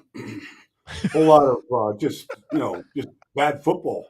Baldy's got the tell when he looks up to the sky. He's your tell is like, when you look up. Oh boy, You're like, all right, how do I mince the words here Yes. so I don't just crush people? yes. I had to bite my tongue a few times at some of the ineptness that was going on. You know, especially like the week before, I was in Cincinnati for Baltimore-Cincinnati, and it was like the battle of the 2 best quarterbacks in the league, and it was just back and forth all day. And it was like you watch that game, then you watch the Eagles and the Cleveland, and you're like, it kind of sets you back a little bit. Yeah. What did the tape look like? Was it even worse on tape than it was live? Well, Cleveland's got some good players. So, Schwartz is a good coordinator. Yeah. They couldn't run the ball. at all, and it was just so it was bad up front. And then, if it wasn't for A.J. Brown and some of his heroics, and he's a great player. But after that, I mean, Cleveland's offense is just a joke. I mean, Deshaun Watson has no idea what he's doing. And so, he doesn't know what he's looking at either. And you can just tell with the receivers, Amari, Jerry Jeudy. I mean, these are quality receivers. Like they don't jog off the field. They just walk off the field after another 3 and out or another poor throw or poor decision or wherever else. All right, let's dive into it. What did you think? What did you see from the Eagles' side of it, the passing game? Like, what did you see from Hurts? The fact again, Baldi, they don't use the middle of the field. They don't use the middle of the field. Motions down. They refuse to put him on their center and actually use play action. Honestly, there's not a lot of creativity. There just isn't. Now, Cleveland's a big. I shouldn't say that exactly. I mean, Cleveland's a big man-to-man team. And so, the Devontae Smith touchdown is me and you, Cuz, could draw up that play. I mean, this is just a classic double pick in the middle of the field. And I don't know what Greg Newsom's doing. Like, he sees this every single week. And he stopped in the middle when it was Calcaterra, when it was one of the tight ends coming across. Like, he just stopped. Like, you have to play over that. You got to play through that. This is the defense. You're a man team. This is what you do. You know the picks are coming. You know the rubs are coming in the middle of the field, and you stop. Like, it just seemed bizarre. Like, really, really bizarre that would happen. I mean, I've watched that defense play under Schwartzy, I don't know, the last 2 years in a row, and they're a good man coverage team. That's what they do. They'll mix it up a little bit. Jeremiah Owusu-Koramoah's a hell of a player, great player. But Devontae scores on the easiest touchdown he's going to score all year. And the guy just literally stopped in the middle. So, I mean, is there much creativity? I mean, when you look and you examine the rest of the league and you see what these other teams are doing, and some of the plays, I mean, you see what Detroit is doing. I mean, put up a 50 How about spot. what they put on tape on Sunday? They put a lot on tape. Oh, my God. They put up 50, and they shut it down at the end of the third quarter. Like, they could have scored 60 or 70. It's like, I don't know. It's like, I remember, like, Steph Curry one time saying that, against one of these guys, like, he scored 50. And, the defender was like, man, I had a rough night, man. I gave up 50. Steph hit me. And Steph's like, I could have scored 70, but I like you. It's like Detroit just backed off. But you look at some of these teams and what they're doing, and you look at kind of what the Eagles' offense is. Now it's the bye week. You're getting your two receivers back. You lose Goddard on, I don't know, the third play of the game. So that does affect things a little bit. But still, like, your package against this team, like, you'd think, okay, bunch formations, clusters, against a heavy man team. I don't know. You just didn't see a lot. But then they ran. We have breaking news. They ran one play, Cuz. It's just one play. I'm not going to get carried away. But I mean, going back, back when I played, there was the Washington. Hey, real quick, Baldi, I just want to let you know this. Right. That we have breaking news. The Jets have completed a trade for Devontae Adams. Okay. So is Mike Williams out after that pathetic performance? I mean, they're just going to trade Mike Williams, just get him out of the building. He was awful last night. He was. And Aaron Rodgers said so. Aaron Rodgers said so after the game. On that last play, Taron Johnson intercepted. He was like, look, he's got to run a red line. I don't know. Yeah. They give like up. it's a conditional. It's a fourth rounder conditional that can become a second. Well, I mean, listen, they got to go all in. They're going all in. Because they're all in. And it doesn't really matter because the two tackles are old and they look old. You're texting me. You talked to Sean McDermott last week. His freaking defense, I'm telling you, like, I know Baltimore ran for a lot of yards against them, but they got Taron Johnson back. That he's their slot corner. He is he intercepted the ball at the end of the game.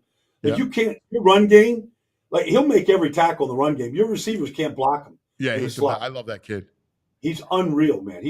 And he hasn't played since week one. That Sean McDermott defense, like, it is hard.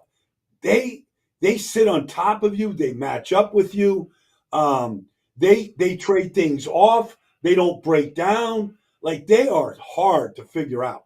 And get a they couple runs blitzed that more they- last night. They blitzed more last night than they usually do. And they got home, man. There was a period in the third quarter where they rattled Rodgers. They got him a couple times. They hit him hard. Yeah, I don't know. The Jets are just, I mean, maybe Devon, but you can add all the all-stars you want. Like, the details just are poor.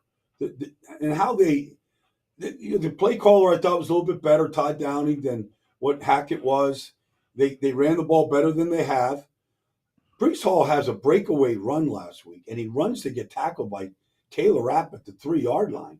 It should have been a walk in the end zone. There's nobody there. I don't know what he was doing, honestly. Yeah. He's just playing with no confidence. All right, back to the Eagles. Still no points. They ran a play last week because look, we ran it in Dallas. The Redskins made a living off of it. It's just counter, Trey. It's counter, but you have to do something to the backside because you're pulling the backside guard and tackle. Yep. That end on the backside, you got to do something to hold him. Like, if you don't, he's trailing the play. Like, that was Myles Garrett. So they run this counter trade on Sunday, and Myles Garrett tackles it like every end in the league would, but it's Myles Garrett too, like for a 2-yard loss.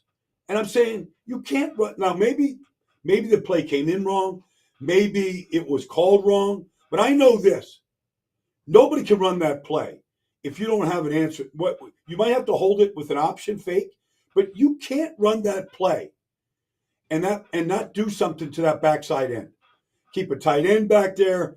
He'll make the play every time. And I'm watching that play and I'm like, should I just put this play out there? Because it's indicative of this performance on Sunday that you're running plays that you can't run. Like, everybody knows it. Like, it's like a hard fact rule. You can't run counter trade and not do something. It just bugged me. I don't know. Yeah, I know exactly why, because it bugged me as well. I remember the play distinctively. And then it goes back to, dude, they haven't scored in the first quarter. It's unbelievable. 6 games, they haven't come close to scoring in the first quarter. I mean, you can say, okay, they start slow. I don't know. The Jets went right down the field. Buffalo got the ball, went right down the field and scored. Like, they come out ready to go. They're ready to play. And they come out and they just sort of, I don't know what they do. Like, I don't know if they script, because I really don't know what Kellen Moore does as far as that's concerned. I should ask somebody. But, like, they come out and their lack of execution to begin these games is just alarming. You go over. That's your whole thing during the week.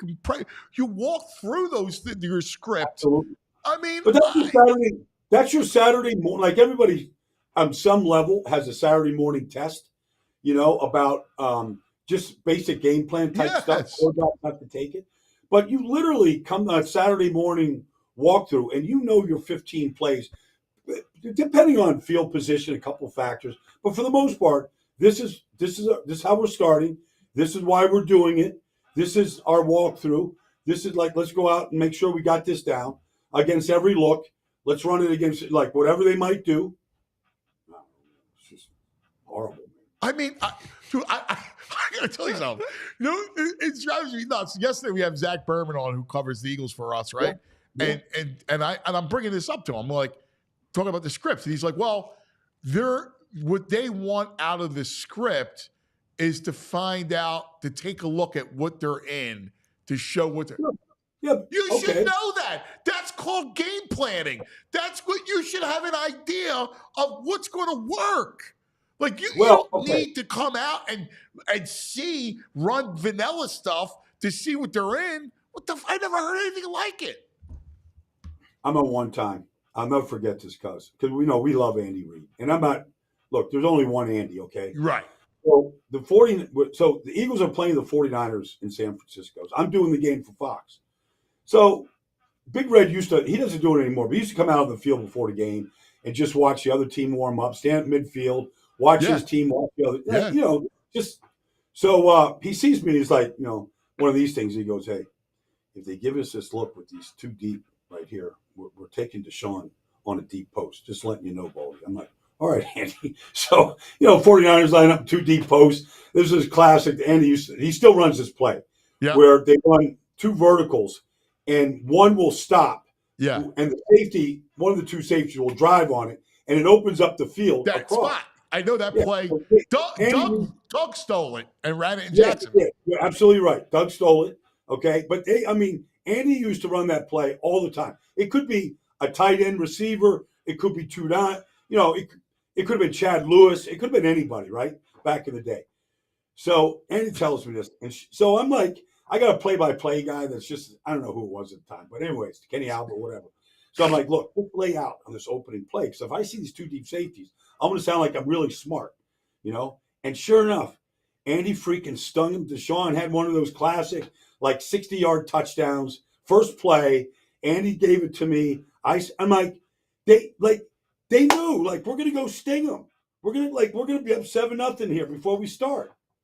Dude, I'm so glad you brought him up because I don't care what people say, right? When you talk about his scripts worked week in, week out. He knew tendencies. He understood game plans. It started that freaking pickle juice game where he knew the gunner was leaving early and he does the onside kick. That's an OC. That's football. McVay does that stuff. Shanahan does that stuff. Watch their scripts. Yeah. Well, Todd Pinkston is his wide receiver coach right now. That was his original wide receiving core. Todd Pinkston's out there coaching wide receivers. But yes, I just don't see the creative game planning. Honestly, it lacks a lot of that. Look, and even in the run game too. It's just okay. They run mid zone, they run an outside zone. It's just not a lot. Where I don't know. I don't want to say it looks predictable. Yes. But I think if you're an Eagle fan without knowing the whole X's and O's thing, it probably looks pretty predictable to him right now. Hey, and the amazing thing is that you have Saquon Barkley, A.J. Brown, who's ridiculous, right? Devontae, and a great offensive line. Are you kidding me? You can't. You got to look overpowering. You brought up the Lions. I enjoyed that game so much just from a football standpoint of all the different looks that they did. Talk about going to the end of the playbook just to throw out stuff on tape to drive defensive coordinators crazy. Just the little tweaks. For example, they threw the touchdown to Jameson Williams out of a bunch, right? Yeah. So, but they did it on a hurry up. So the Dallas, Trayvon Diggs has got Jameson Williams. And you could see, he's still, Detroit's at the line, they're ready to go. It was a predetermined, we get the first down, we're lining up this, and we're going. And so Diggs really wasn't set. He's the point guy in the bunch formation, and that's Jameson right there. And honestly, they weren't really set. They caught him just a step off guard. They were still trying to get lined up, and bam. Next thing you know, it's in the end zone. I don't see any change of pace, any up-tempo, when to use it, anything like that where you could catch, the team in a hockey change or, some kind of a player shift or anything. There is no, the tempo is just whatever tempo it is. How much is the quarterback? The fact that, Goff runs all this stuff, right? They put a lot of emphasis. We keep hearing, Zach said yesterday, well, the offense is a collab of Kellen Moore and what Jalen wants. Okay. There's nothing wrong with that. But, he ran the ball better than he had run it. He had picked up some first downs running.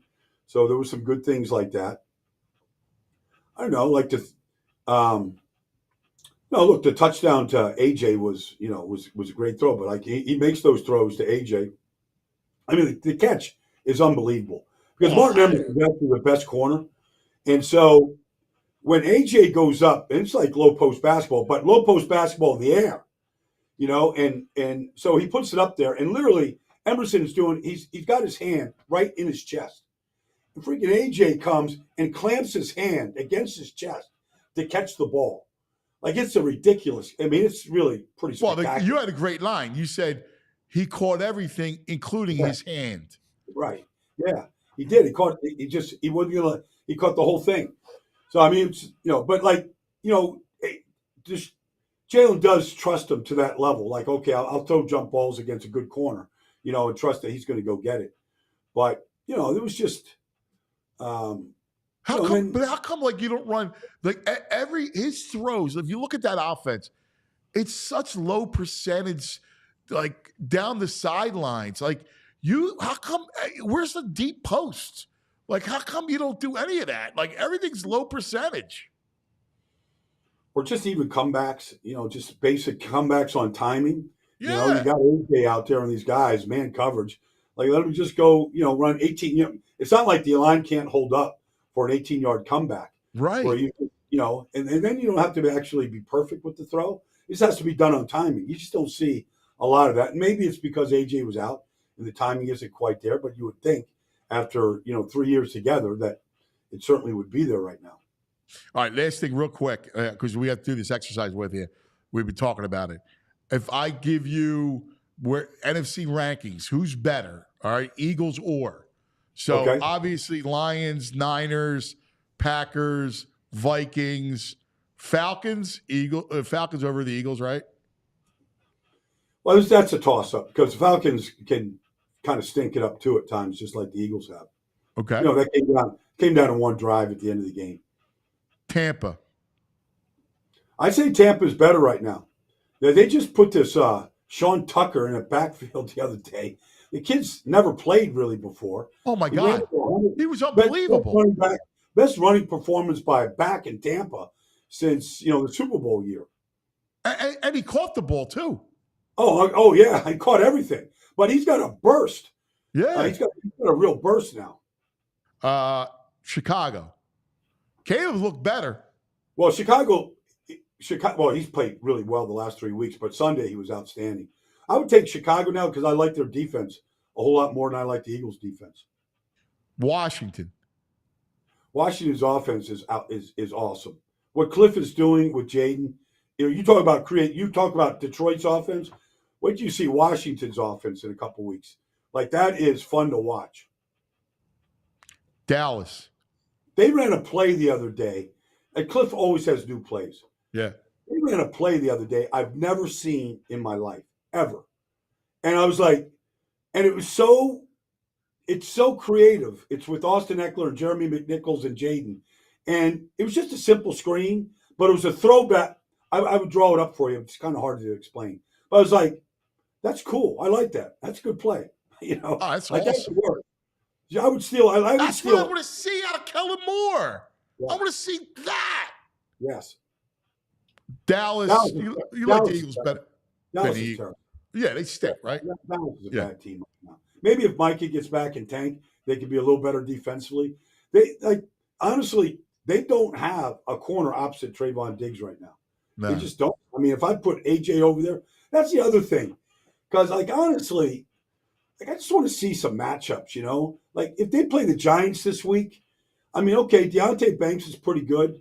I mean, or Dory Jackson just got signed a couple weeks ago. Like, just go find a mismatch. I remember Andy, as soon as he sees, just go beat bad people. Just go gang up on 4 players.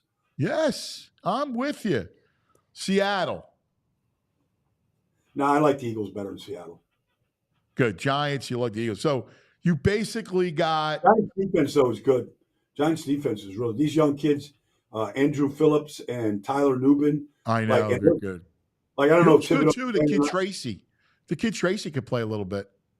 He's good. He's a good player. I mean, Daniel Jones was awful last week.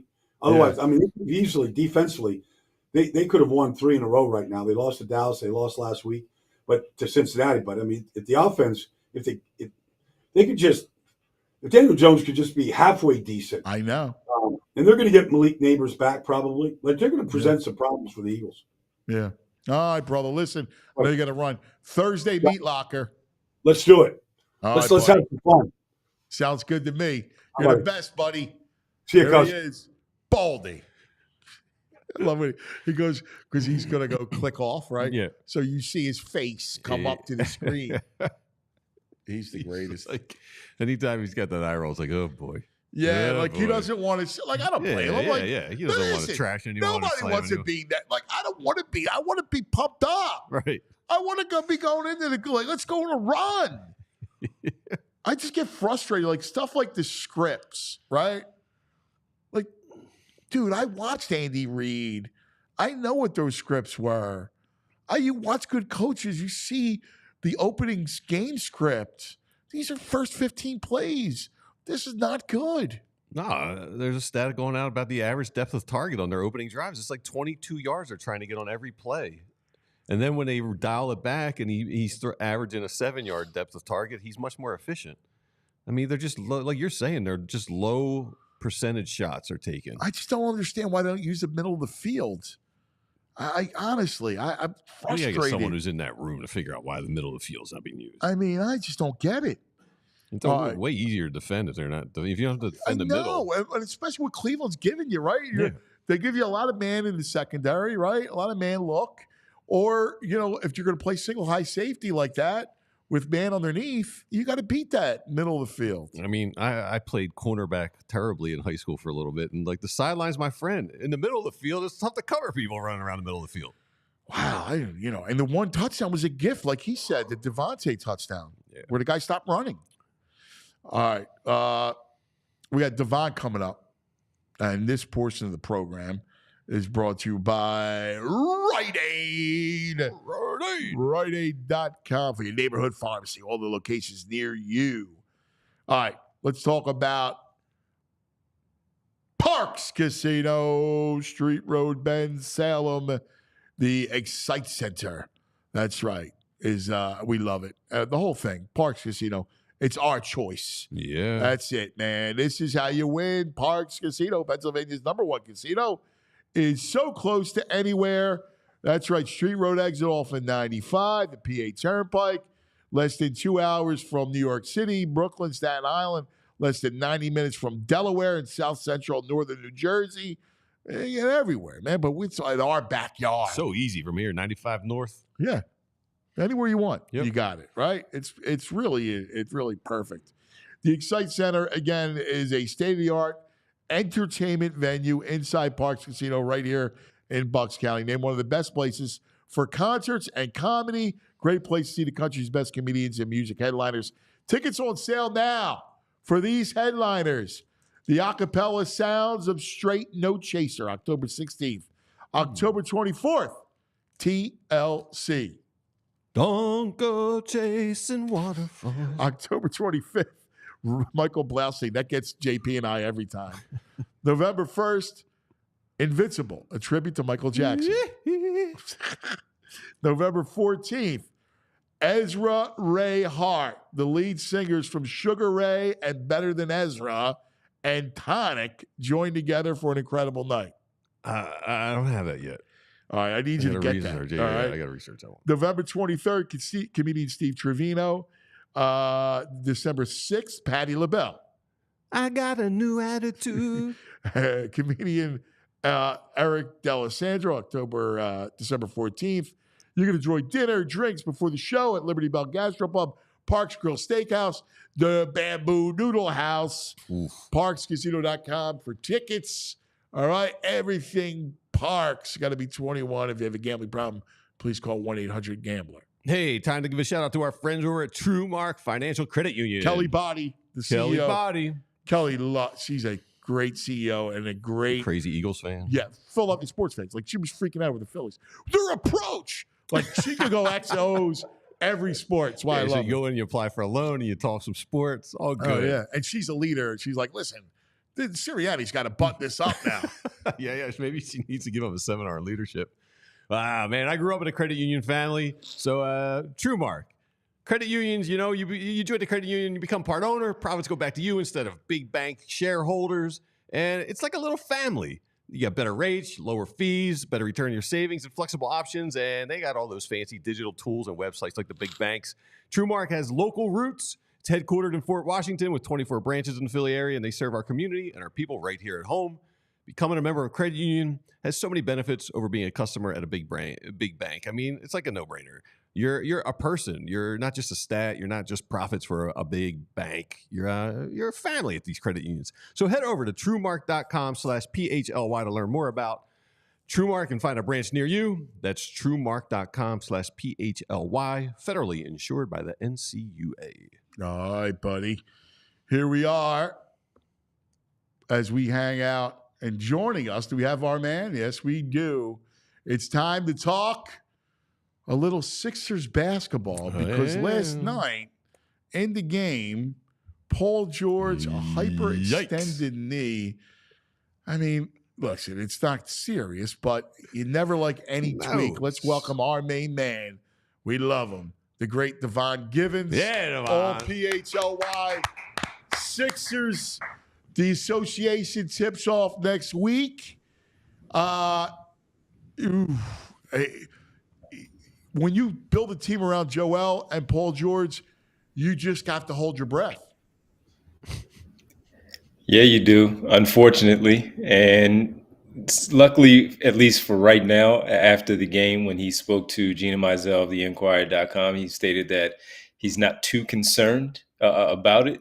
It's unfortunate that he's going to miss some preseason time and not get to try to work on the chemistry and knock out the kinks that they all need in some real game action, not just practice and training camp. Is to actually go out there and play. But when you see something like that, and we were all excited this first time to see Paul George on television, since we were unable to see so last Friday against Minnesota, only the highlights. We had a chance to see him last night, and as it happened, as it took place while we were all watching the game, we noticed him leaving the game. But when he did not start the third quarter, it was really, Kyle was like, all right, something's up. This is not right. And Caleb Martin getting that start. And Eric Gordon still starting for the Sixers, starting that third quarter, beginning that third quarter. You don't want to see anything like that. And we're not panicking. It's unfortunate that it did happen. Luckily, also, there's 9 days before, and now 8 days before the start of the regular season. So time to figure it out, see what it is, get whatever treatment needs to be done, see if he's ready for the opening night. If not, I'd imagine that it would only be a short amount of time if he had to miss any. Yeah, I don't want to make a big deal out of it and all, but it's more the big picture. So yesterday, yes, Joel's talking and he's like, "Hey, I probably won't play in any back-to-backs the rest of my career," which, when you think about it, it makes sense. But when he says it, there's a finality to it that you go, "Wow, man, that's pretty deep." It really is, because even in today's NBA, where you don't expect every player to play 82 games, you still want them to at least be healthy and available and able to go should they need to. But in this case, because of his career, the time that he's missed because of knees and his foot and injuries in the playoffs, you understand why carrying the weight, being a thing on his knees, which is why he made sure that he shared with everyone that he lost 25 to 30 pounds on media day. Not on media day, but telling us on media day. That would be something if he lost 25, 30 pounds in one day. So yeah, right. That is something that, of course, we've talked about it for many years. Should he play a little bit less? Should he not worry about awards and things of that nature? Those things will take care of itself because he's a good basketball player. He's a great basketball player. And with it now comes, as he mentioned in that piece, it's about the championship. So if he's willing to do everything, as mentioned in the story, calling Daryl Morey and saying, "Hey, we have to do this," recruiting a little bit more, we need to do this, then these are the steps that he needs to take as a leader. He doesn't have to be that vocal leader where he's barking and rah-rah and all up and down the court, but the one that is doing everything else to make sure that he puts himself and his team and the organization and the city in best position to win. This is what it's going to have to take, and we'll see how it goes, because one of the things that we also know is he pointed out, sometimes I'm going to curse them out for telling me I can't play, and I'm going to want to play. Is he going to listen to the doctors? Is he going to listen to the coaching staff? Or is he going to listen to that inner voice in his head that says, "No, you can go ahead and play"? And he goes out there and he does it. Is there a sacrifice there? Is there a compromise of, he forces himself out there one day, and later on we find out that they asked him to sit another game simply because he did go and play in another. So it's going to be a fascinating thing for me to watch and see who wins that internal battle of he's going to play, he's not going to play, when we expect him to play on one night of a back-to-back, doesn't play on another, but he does. Was it the coaches? Was it him giving that call? Where does it go from there?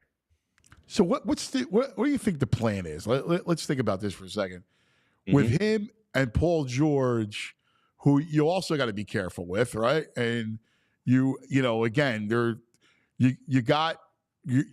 deep, so that's a good thing. So I think you're going to my guess is they'll have mapped this out, you know, pretty much sketch out a season-long plan. Yeah, I'd imagine so, because you're right. Paul George is going to have to be monitored as well. I don't maybe expect him to miss the amount of time where he's going to be 65 at that 65 game threshold and not qualifying for the All-Star. Maybe he'll be at 65, 66, somewhere around there, just to miss a few games. And I think the Sixers would have all of that, you know, and they analytics and all these things, they have all of this stuff mapped out already where they have a game plan. Some of those things will have some kinks in it where you have to adjust, as we just talked about with Joel.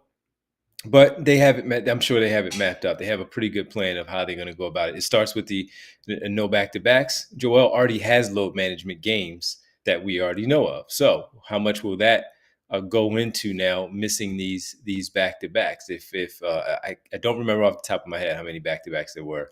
I'll have to go look. But let's just say it's the 12, and it goes from the 82 games down to the 70, and he misses 6 of those 12 back-to-backs that they have. All right, that's 6 games, and then you're going to have a few more where he's going to miss just simply due to load management. He may have, because of his history, we hope not, but because of his history, he may have to miss a game or two because of some little nagging injury that'll bother him to keep him off the floor. So the plan, I'm sure, is in place, the same for Paul George, and making sure Paul George is available when Joel Embiid is not, so you can have both he and Maxey out there on the floor to lead the charge against whatever team it is. And that's why you bring in a player like Paul George. Now, of course, for later on, for the playoffs, for a championship run, but during the regular season, you want to make sure that you do have somebody to run with Tyrese Maxey, so it's not all on his shoulders. So how do you assess them? All right, going into it, right? If I say true or false, they are the deepest team in the Eastern Conference. Just off the top of my head, thinking of some of the other teams, I would still say they are the deepest because they seemingly have someone at each position coming off the bench where you can run out another 5 and feel good with the time that they're out there on the floor. The Knicks lost some of their depth. And the Celtics, especially without Porzingis to start the season, they'll be back. But they're not, you know, I mean, they're still not terrible. They're deep, but, you know, Porzingis makes them much better, obviously. Yeah, I would say the Sixers are the deepest, and we know that doesn't translate into a championship just by being the deepest on paper. So I would say they are the deepest. They still have a hurdle to get over because Boston is the best. No matter what their depth says right now, today they are the champions. They still are the heavy favorite to repeat and to give everybody in this league some problems out there on the basketball floor because of who they do have. So I would say the Sixers are the deepest. Boston is still the best. The Knicks are right there with them. Cleveland has some good depth on their team as well. Orlando, adding Kentavious Caldwell-Pope, not losing much there, bringing most of their players back. And a year older for Paolo Banchero. They are deep. Indiana has a nice depth team right there in Indianapolis with their second unit led by TJ McConnell, and then Ben Mathurin is coming back this year healthy from he was unable to make that run. Yeah. And then you saw that step up from Andrew Nembhard in the postseason that makes them feel good about where they are. So Indiana also has some really good depth on their basketball team. But I would say the Sixers have it right now. And that's where, when you say, what does it look like? How do you feel if Embiid and Paul George have to miss some time here and there? We still need to see it. We still need to see them build that chemistry, see what it looks like, build that camaraderie. We know who Tyrese Maxey is, and even Kelly Oubre, because he was here a season ago. Kyle Lowry as well. What do the others look like non-Embiid out there on the floor? It was great to see Andre Drummond still getting those double-digit rebounds even in preseason. That's going to be huge. That's going to be key. Keeping those second chance opportunities and those extra possessions away from the opponent, it's going to be big. So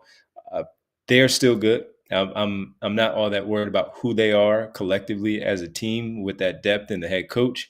It's just a matter of, again, getting those guys healthy, getting the game plan that they have of the rest, and making sure that they're able to still win games while those other two rest in those specific games. But I look at Maxey and feel like there's another level in there, of course, for a 22, 23-year-old guy that can take them to a next step. Man, he was burying us a long range yesterday. Oh my God! Yeah, Devon, do you think? I'm hoping. I get back to Embiid. I'm hoping going to the Olympics. You know, he was around some stars who are also champions. Do you think Embiid? It seems like maybe he's got a little shift in attitude with the losing weight. He's been like trying to follow the methods of Tim Duncan. Maybe like with how Kawhi was used in 2019. Do you think he's like grown in that way where he's? You talked about the inner battle, but do you think there is a shift, and like he's going to be a guy who is really just worried about staying healthy for the postseason? Today, he's saying all the right things, VG, and now he just has to follow through with it. So I would say yes, because it seems that way here on October 15th, but the ball hasn't gone in the air yet, and when it really matters. But to make that phone call to Daryl Morey in the very beginning of the offseason, to lose the weight, to go to Team USA and be around them, to take that step back. Also, he was one of the best players on the team, clearly, but to also take that step back. And as we saw the games progress in that Olympic play, we saw where he, in the beginning, was taking those shots. Certain shots he didn't take because he would pass up. He would make a dribble handoff to Steph Curry and make that screen for Steph Curry to knock that shot down, or the same thing, making that extra pass where he wasn't worried about holding the ball for 5 to 7 seconds, trying to set up his man to get a jump shot off or to make a move individually. So we saw those things. And I do think, and something that I know I talk about a lot to the guys on our show, about having that now translate, being around those other Hall of Famers, but those Hall of Famers have things that he doesn't have, which are championships. And we're talking all 3 of them in James, Durant, and Curry. So for him to be around that, to learn from that, to now bring that back to Philadelphia, I would hope so. It was something that we asked Daryl Morey on Media Day when Ant and I sat down with Daryl Morey and Rich Hoffman. And I brought that very question up of just being there with those other winners and experiencing something, VG, that he has never done before on any level. So to do that, to feel that joy, to feel that satisfaction of putting in that work, even while you're banged up with that knee injury, and still go out there and execute things the right way. And it wasn't easy having to come back from double digits down and see what that feels like, that just because you're down in double digit in terms of points doesn't mean the game is over. You continue to fight to the very end and you win, just like they did against Serbia, and doing so in the championship game as well with that elite talent that they have. Now bring that back to Philadelphia. The Tim Duncan piece is important. Kyle Neubeck has been talking about that a lot, dating back to last season, about how he could do something like that. Look at the model that Tim Duncan did later in his career, and how it still worked, handing it off and allowing Kawhi Leonard and others be the star while Tim Duncan is still Tim Duncan. Joel can still be Joel while Tyrese Maxey carries the load for the most part of a 48-game victory, get that win, and still feel satisfied that you did enough and helped out. So I would say yes, that we do see that shift right now, and I hope it maintains throughout the remainder of the year.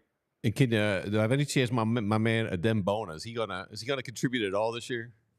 Doesn't look like it. Not at least right now. If you watch how Nick Nurse has gone with that backup 5 behind Andre Drummond, it's been Gershon Yabusele. And while he lacks in that height and that rim protection, that presence there in the paint, Nick Nurse has been known to trust veterans. And while Yabusele has not been here for 5 years, he's a guy who's played a lot of professional basketball and knows how to do it. So what they lack there in the height from Yabusele, it's just the experience and the trust, plus having those veteran wings out there to combat some of those issues that they might have defensively of helping him out. So swarming someone to make sure that it's just simply not a quick post move for a fast bucket, turn, jump hook over Yabusele because he lacks in height against most centers.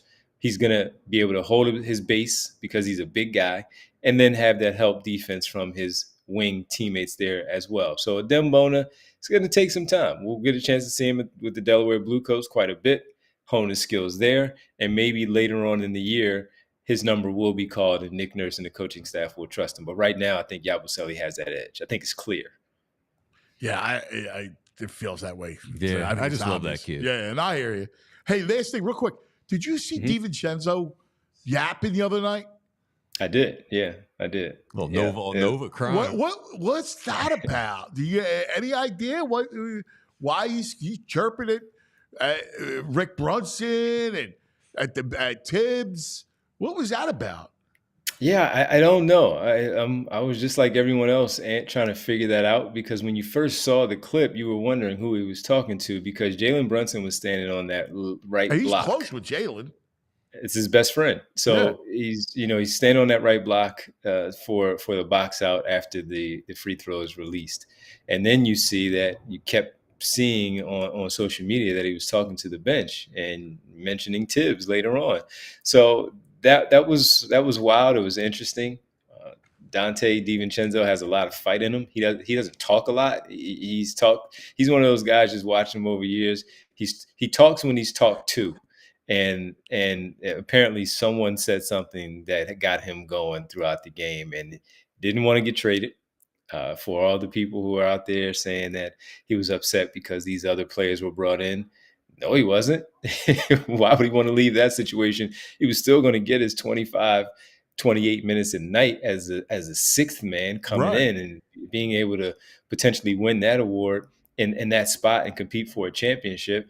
He wasn't unhappy there with the moves that they made. He was happy about it. So I was just as stunned as you were, and because of how close he and Jalen are, because they are best friends, spending so much time with Rick Brunson as not only the assistant coach, but as Jalen's father. It's not that they hang out all the time, but naturally, when you have a best friend, you're around their parents from time to time. But I've never worked with my best friend's parents to also want to get away from them occasionally when we have our own downtime. So it was an interesting development. I like how he handled it, though, because he's like, no, everybody's putting all this stuff out there saying these things that you're asking me. And no, I was talking to Tibbs. I didn't say anything to anyone else but Tibbs about saying that, whatever he was saying. So I like how he handled it. And then also with the Rick Brunson piece, pointing out, we will handle that privately. And I like that he did that, where he squashed it right away. And come on, that's it. Devon, you saw the leaked audio, right? He's not talking to Tibbs. He's like, that's what happens when they let you run the show. Let daddy be in charge. Yeah, but he also said in there about, that's the clip that we're playing here is that, yes. But you see where it says, can't finish, right, Tibbs? Yeah, he does say got talking. that point. But that's what happens when they let you in charge. Let daddy be in charge. Oh, yeah. I hear you. I didn't see the let dad be the coach part. I don't know if that's what happens when they let you run the show. So I didn't see the. I didn't see that. Dad be the coach. He said at the end. Okay, Let dad I got be the you. coach. Yeah, that part I didn't would see. That part I didn't see. But interesting. Yes, it's an interesting thing. Hey, listen, the league's gonna be fun, man. It gets started next week. Looking forward to it. We'll be talking to you weekly. Can't wait.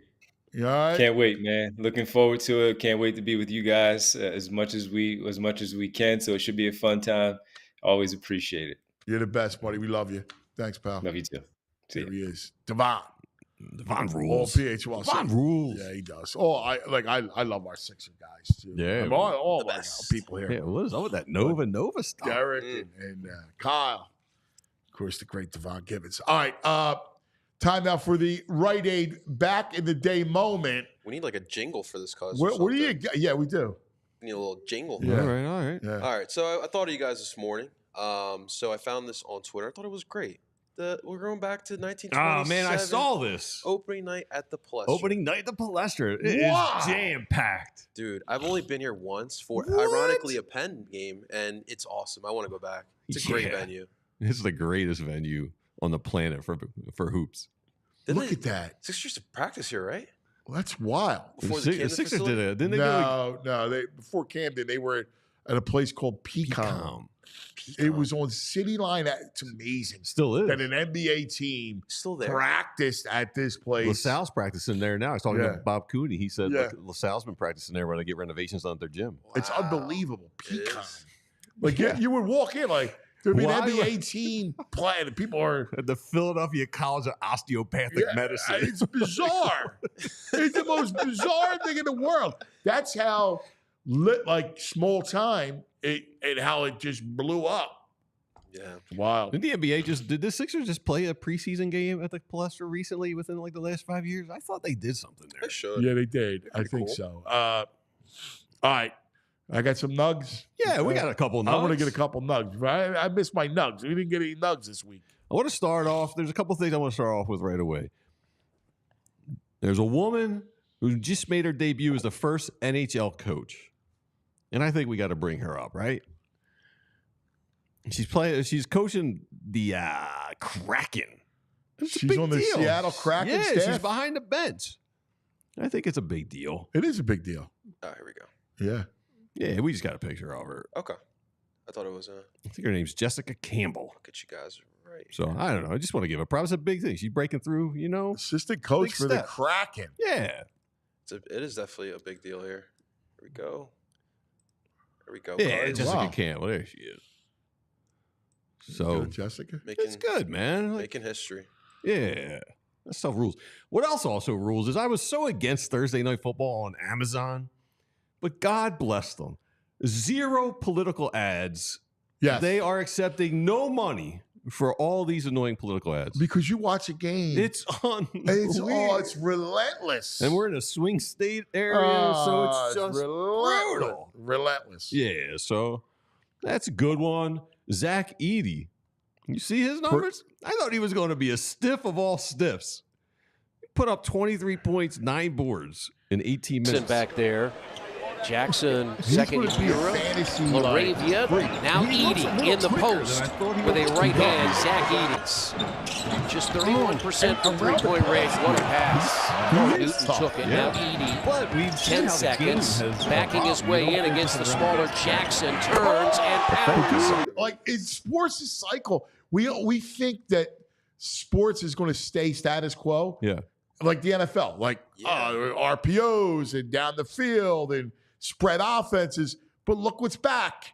Fullbacks are back. Yeah. Run games are back. Under center and play action is back. Yeah. It's a cycle. It's like the fashion industry. Yeah, Bell bottoms are back. Yeah, maybe the big man's back. Yeah, oh man, the fullback and big man coming back. Well, sometimes I'm locked in fundamentals on does that. work. You saw Joel in training camp work on his hook shot. It's a high percentage shot. Why not? We all like to drink at some of the. Well, not all of us, but a lot of us like to drink at these sporting events. The Blackhawks got a new beer item. These venues are getting a little ridiculous. They got a hockey stick you can drink out of. Are you serious? Yeah. How big is it? I'll show you right now. Substantial in size, but it's not a full. There's like a mini, like a But is it a peewee mini? hockey. Here you go, cuz. Wow. It's got the street hockey blade at the end. Now, I will say there are problems with these. In theory, fantastic, festive. They used to have, they have the baseball bat you can drink. You can't put them down. They don't fit in a cup holder and they don't stand upright. So you have to hold this the entire time. Yeah. Now the baseball bats now come. That's a veteran they come move. with a home plate. You had to buy the home plate last year for like $2. Now they give you the like home a plate. tee? You put it into the tee? I don't know what they do with this. They give you a puck. You can stick it in as a base. Wow. Yeah, that's too much. You want to hold on to that the whole time? Yeah, you cannot let go of it. All right, how much is this? That's what I want to know. Yeah, it's like $25. yeah, probably for a domestic beer. Yeah, $25 for a domestic beer. Let's give a shout out to one more guy, DJ Glaze of the Raiders. TJ Watt. He played his first game with 0 pressures since week 6 of 2018. Oh my God! Rookie TJ tackle Watt. DJ Glaze broke the streak. Glaze. Broke the streak of TJ Watt's quarterback pressures. That's a great stat though for TJ Watt.